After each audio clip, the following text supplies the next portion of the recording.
Okay, thank you everyone, and thank you, Jane. Yes, I am an arborist. I've been an arborist for almost 25 years. I spent most of that time as an arborist for Bruce Tree, but I also worked for Leaf for 5 years, planting trees and teaching people about trees. So here I am with my new company. I'm trying to do as much teaching as possible, so I appreciate the opportunity. Um, so there's where you can reach me if you need to, and if you need to contact me, I can answer questions at any time in the future as well. So just a few things I'm going to talk about briefly is just briefly about pruning, what type of pruning we're looking for, especially in these storms, and then also just getting you to understand roots. I think that one of the biggest issues with trees is we forget about what's below ground, and so understanding that is really important. And then how do we protect those roots? And then really also something that's facing a lot in Harvard Village is development, is construction. And so how are we protecting the trees during those processes as well? I always start with this slide. I think it's really important to understand trees, how they grow, how they live, how they die. Because if you understand that, then the rest is easy. And the key thing is these leaves. Leaves are the most amazing thing. They're these powerhouses of the tree.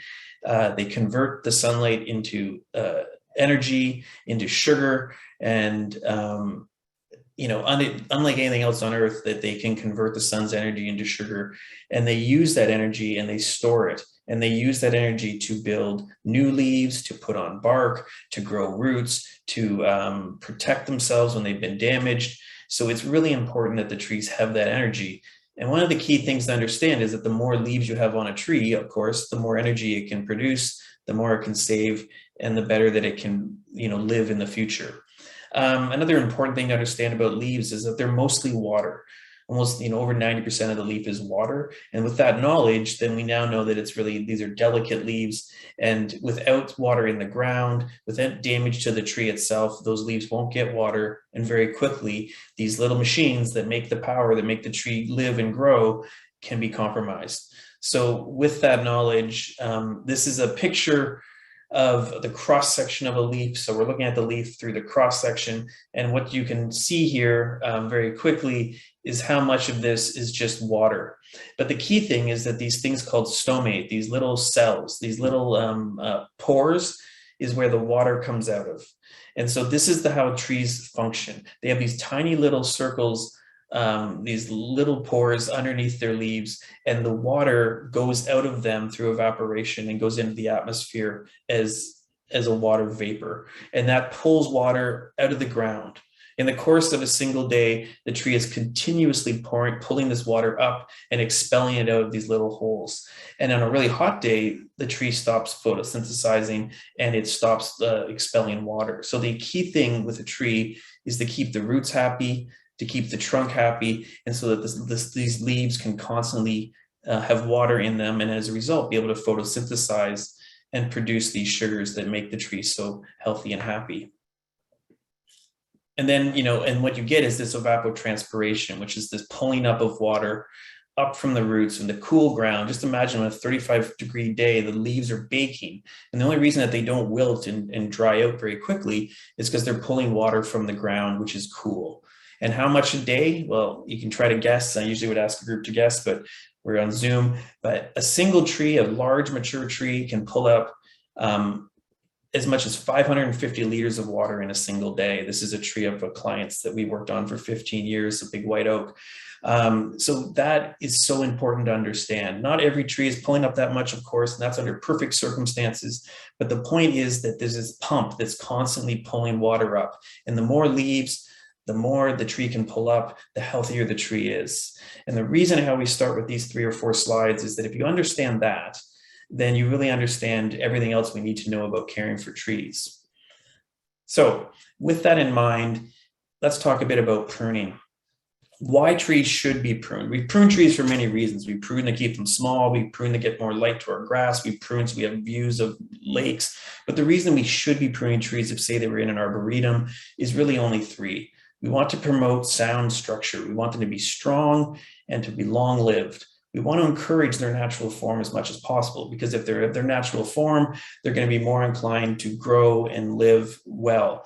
And then the last one, which is for more our safety than anything else, is that we want to remove the dead branches and the hazardous branches. So broken branches, dead, diseased. But if you had a tree that was in the back of a woodlot or something, you wouldn't even do that. That's not necessary. That's just solely because we're in an urban set. And I know we just had a big storm, and I'm sure you saw some trees down. And so I'm going to kind of speak to that as we go on. I took this picture 10 years ago, but it could have been yesterday. One of the main reasons we want to take care of trees and prune them properly is because if we don't, there is the potential that this damage can occur. And you first see this, and that's a silver maple. And the first thought is, well, that's the act of God. There was a storm and it damaged the tree. But if you look a bit more closely, something that I notice, losing my cursor, is right there. There was a big limb removed in the past. The removal of that limb all of a sudden exposed the heartwood of the tree. It opened that area up that would usually be protected by bark to decay and air and fungi. And then all of a sudden, you have this, not all of a sudden, but over the course of years, you have this decay. Then the wind blows this big limb, and the energy is being hit, and the energy has to go down the trunk into the root system to be dispersed. But on the way down, it hits this weak spot where there was this wound from this previous pruning cut, and all that hollowed out rotten part, you have a failure. So something that seems quite counterintuitive, but in fact, often pruning trees is the most detrimental thing you can do and the most likely thing you can do to make them susceptible to failure in a storm. So proper pruning can actually reduce likelihood of storm damage, but improper pruning can greatly exacerbate the likelihood of storm damage. So when should we be pruning and why? So I think that ideally we'd be doing majority of a tree's pruning in its early part of its life when you're using secateurs. There is the term nip it in the bud. That's exactly what you want to do. You want to prune stuff before it gets big. You can use small tools. You don't need the big trucks. You don't need the bucket trucks because we've done all that pruning early on in the tree's life. And then when you do that, you can train the tree to grow as we want it to. And I can't get into all the details of what that looks like, but the point is to prune early and to prune often in the first part of the tree's life, so you don't have these problems down the road. But once a tree is mature, you should be doing very little to no pruning other than removing deadwood and the occasional hazardous branch.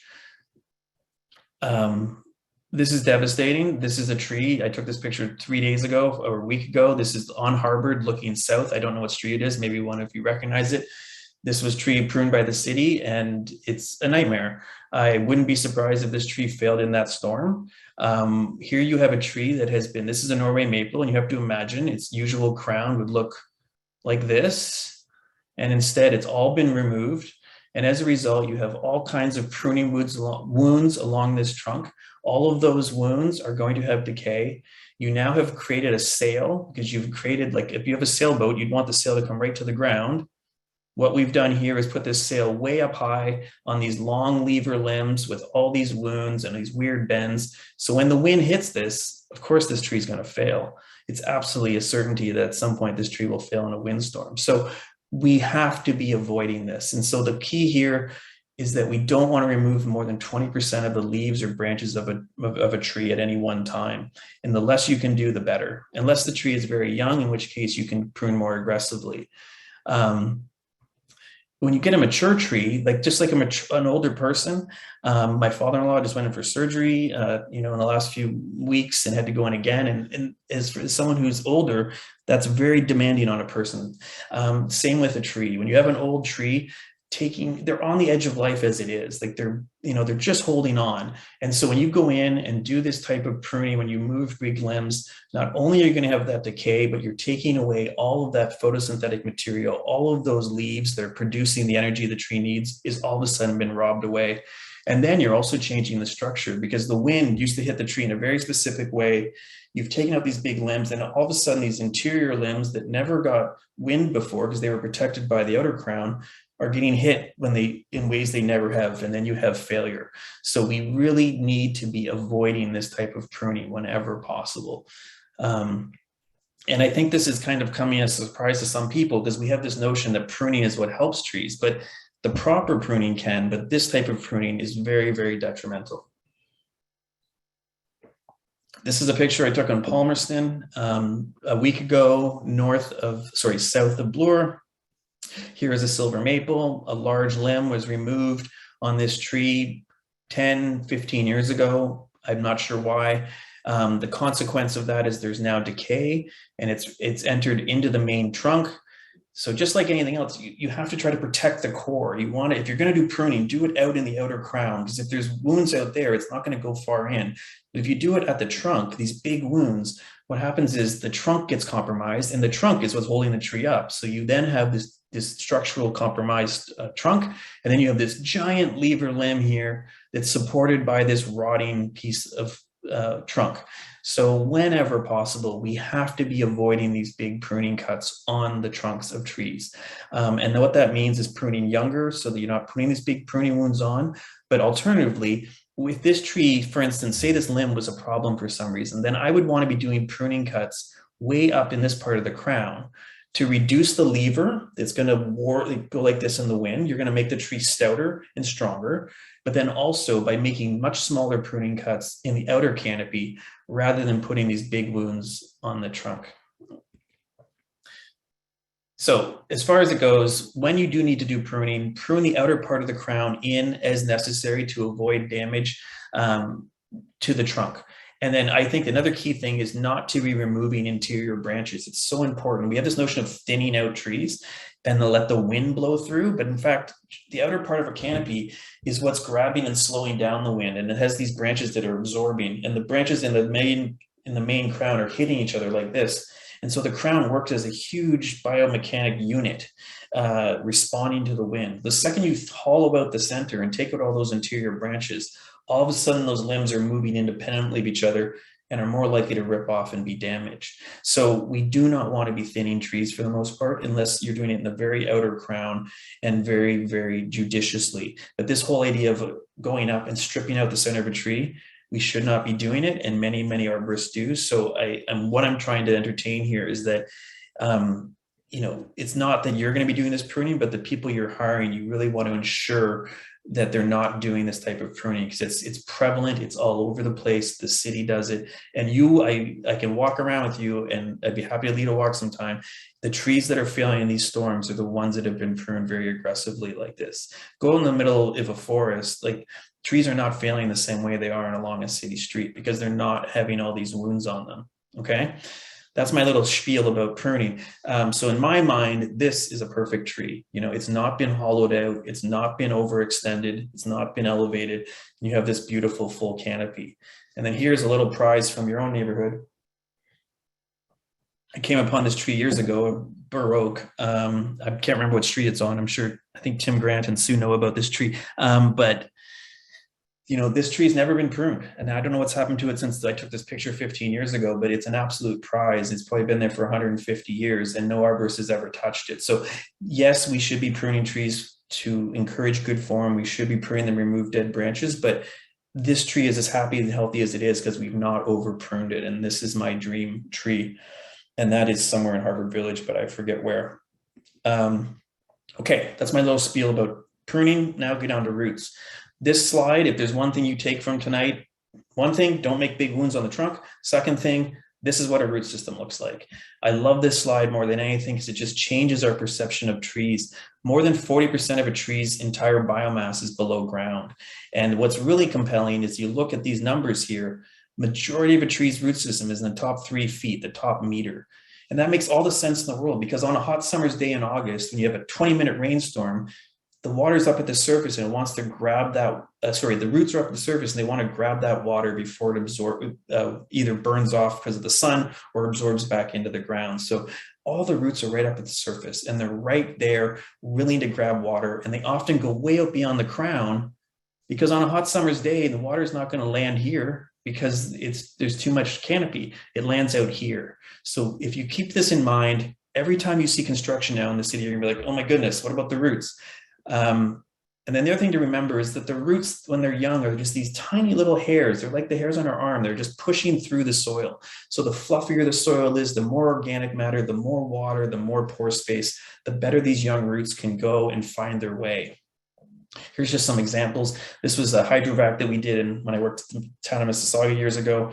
And you can see here, like all these roots right below the surface. Anyone who's ever tried to garden under a Norway maple will know that the roots are right there. This is a project that we did at Coronation Park, and we were redoing the walkway. So we air spaded the edge, so we knew what the roots were like, so we didn't damage them. And here's 2 silver maples, and you can see the root system just below the surface there. Now, not because the soil is compacted, it's coming up to the surface even more, but just to emphasize like how big this root system is. So when you're irrigating, really important to water, you want to be watering as much of that crown like area as you can and much beyond it. Like often I always joke that like you might have a tree in your backyard, but the neighbor has like a vegetable garden and they water their vegetable garden every day. Well, they're the ones that are actually watering your tree because the roots are out everywhere. So don't need to water right at the trunk. That's not where the roots are, especially with mature trees. They're much further out. This is my own yard. I have a downspout there that's coming off the roof, and I created a little swale. So we don't have a lot of rain in the summer, but when we do get it, we get a lot in a very short period of time. The last thing you want is it all to wash away into the sewer. I try to grab it. I change the contours of my yard to get this water to keep it on the property. And that's something you can easily do in your own yard as well. So how do we know when to water? I just say, dig a shovel and go down 2 inches. And if it's dry, water. If it's not, don't water. That's it. Don't try to think about anything else because there's so many variables. Is it sunny? Do you have clay soil? When was the last time it rained? Don't worry about any of those things. Just take a little look. If it's dry, water. If it's not, don't water. Slow, deep waterings, like an hour and a half. Let it run. Let it soak in. You want to charge up that soil to make it nice and full so that it holds that water for the next 5 or 6 days. And you want to have it deep enough that the roots aren't just at the surface. You want the water to be getting down 1 foot, 2 feet. During droughts, I would say water like that at least once a week, even for the mature trees. And when you can, as much of the crown as you can, if not beyond, okay? So now that you've watered, the other incredible thing we can do for trees is to give back organic matter. So much in a forest, we have this amazing situation in a forest, something we call the litter layer, where all of the leaves, all of the needles, they fall to the ground, they slowly decompose, and by decomposing with all those microscopic organisms, they're providing nutrients to the tree, and the tree is literally eating itself in many ways. And that's why a tree can stand in one spot for 300 years, is because it's re-fertilizing itself over and over again. And in an urban setting, we tend to get rid of all of that and we take it away and we use blowers and all of these things. The best way that we can redo this is let our leaves fall on the ground, but more importantly, we can also mulch. And this is my own yard, but a nice thin layer of compost first, maybe like right onto the ground, like scrape up the soil just a little bit, put some compost down, and then cover it with mulch. The great thing about mulch is that it replicates a forest floor. You get that decomposition, you're providing that organic matter, but it has so many other benefits. It retains moisture, suppresses weeds. You get this insulated root system that's not getting so hot, not getting so cold. But most importantly, you're getting that organic matter back into the soil. I usually say composted mulch if possible, but shredded pine mulch, the arborist mulch comes off the back of a truck, whatever it is, just get organic matter into your yard. About 5 to 10 centimeters, not too deep, not that deep, not too shallow, and as much of the tree's canopy as you can go, okay? Don't put it against the trunk because it can cause rot, and then whenever possible, replenish annually. I say it's like a fresh coat of paint. Don't turn your soil, like let those microbes come up and feed and pull that down. Let those worms do their work, not those terrible jumping worms, but the good worms. This is a little case study. This is a school at Spadina and Queen.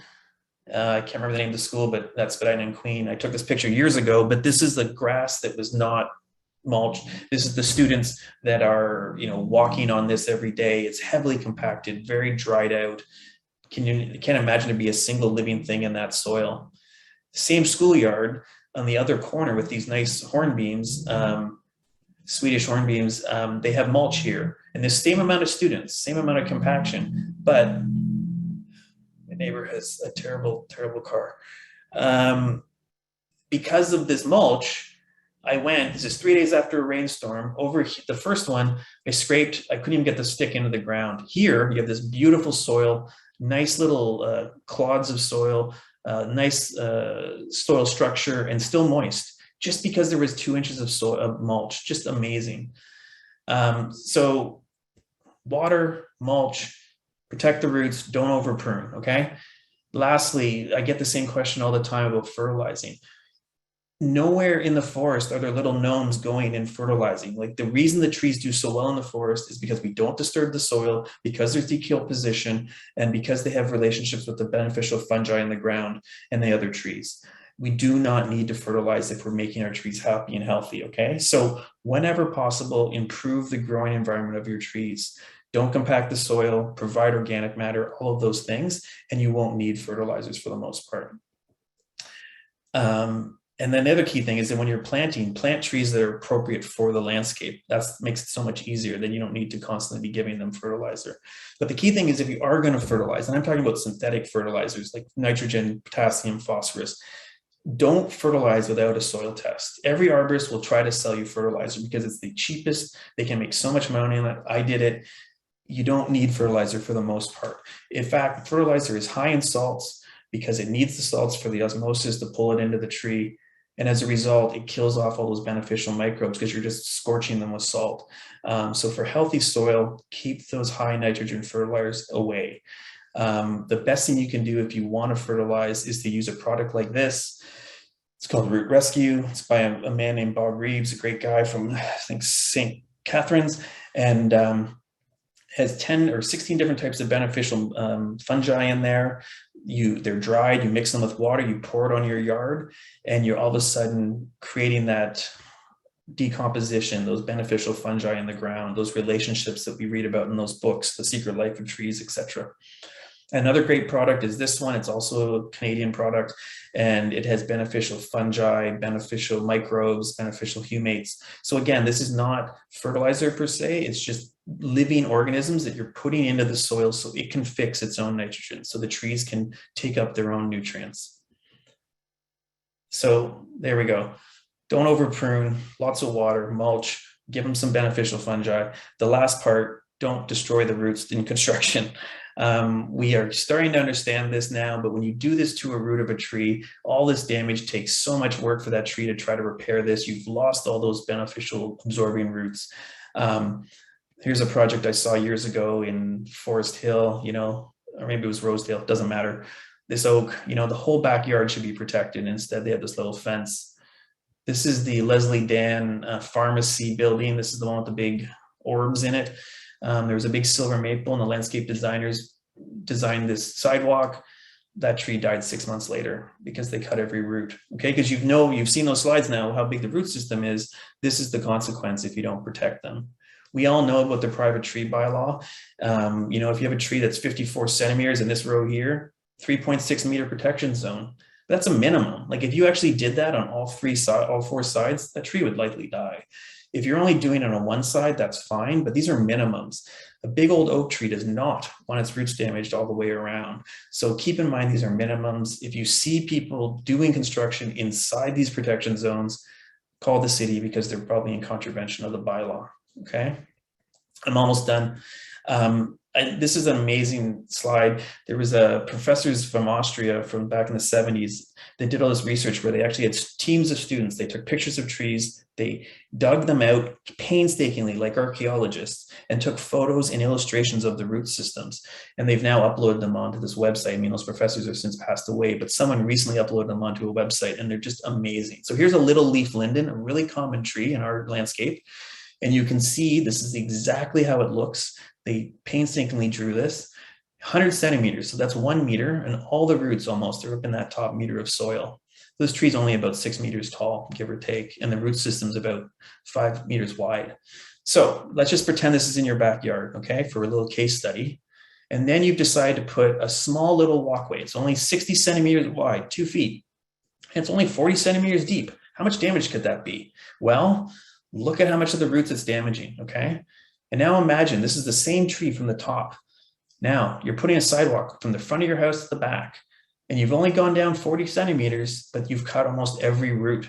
And now all of a sudden this tree, which is maybe 30 or 40 years old, has only 50 or 60% of its root system left. But when there's a storm and the wind's blowing this way, this tree's going to tip over, okay? So be really conscious of where those roots are. Be really conscious of how you do your landscape designs, because you can have consequences for your trees. So what you need to do is have a plan, and you need to protect those trees. And if you're doing work on your own, you can just kind of understand these ideas and be careful. But if you are hiring a contractor, you will need an arborist report if you're doing construction around a tree that's over 30 centimeters diameter. So whenever possible, get that arborist and then provide this protection. My last slide, this is my own backyard. This was taken during the pandemic. I get emotional every time I show up, because this is my wife sitting, doing some work, and this is what I've done. I've planted a whole bunch of trees to make a little woodland and privacy. It's incredibly cool. We come home, it's 5 degrees colder in this backyard, I swear, in the summer. And we have, it's amazing. Like the birds that we get and all of these things, and no fertilizer, no fanciness, just lots of trees, lots of mulch, and lots of water. So anyhow, thank you so much. And I'm happy to take questions. And I appreciate you waiting so late into the evening.